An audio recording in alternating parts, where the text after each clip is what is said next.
मुख्यमंत्री ने कूनो नदी में 53 घड़ियाल 25 कछुए छोड़े। बोले, मध्य प्रदेश में चीतों की संख्या बढ़कर 48 हो गई। मुख्यमंत्री डॉ मोहन यादव ने कूनो नेशनल पार्क की कूनो नदी में घड़ियाल और कछुए छोड़े।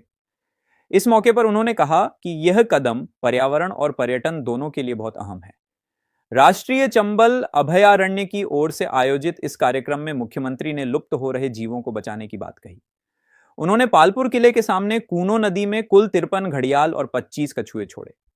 इन 53 घड़ियालों में 28 नर और 25 मादाएं शामिल हैं। इसके साथ ही दुर्लभ प्रजाति के 25 कछुए भी नदी के पानी में छोड़े गए।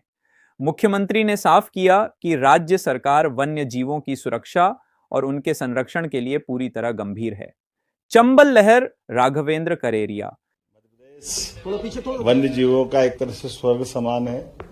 हमारा फॉरेस्ट डिपार्टमेंट सरकार के माध्यम से सभी प्रकार के प्रजातियों के संरक्षण के लिए, खास करके जलचर घड़ियाल, ये पूरे देश में अनोखे हमारे चंबल अंचल में होते हैं। चंबल की सहायक नदी कूनो में आज हमने 53 घड़ियाल के बच्चे, जिनको लगभग 2.5 साल के आसपास हमने अंडों से से करके निकाल करके पर्यावरण की सिस्टम को पुनः एक तरह से पुनर्जीवित करने की दृष्टि से बड़ा संकल्प है और इसके कारण से एक नई साइड हमने यहाँ निकाली है।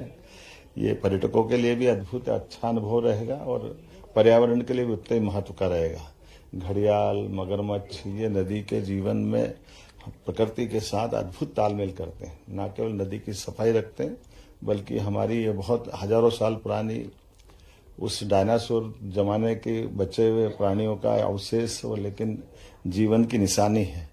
हम सब ने इसी के साथ यहाँ एक और 3 धारी के कछुए, ये भी देश भर में बड़े दुर्लभ है, उनको भी हमने पुनर्जीवित करके एक तरह से इस जंगल को आबाद करने के लिए स्वच्छंद वातावरण में, स्वच्छ जल में छोड़ने का बड़ा काम किया है। मैं अपनी ओर से, मध्य प्रदेश सरकार की ओर से सभी वन्य जीव प्रेमियों को भी ये बधाई देना चाहूंगा। यशस्वी प्रधानमंत्री के नेतृत्व में जब से पालनपुर कूनो में चीता पुनर्स्थापन का काम प्रारंभ हुआ, उसके बाद एक के बाद एक बहुत सारे प्रकार से हमने सभी जंगल के अंदर उन सारी जीव जातियों को पुनर्जीवित करने का संकल्प लिया है।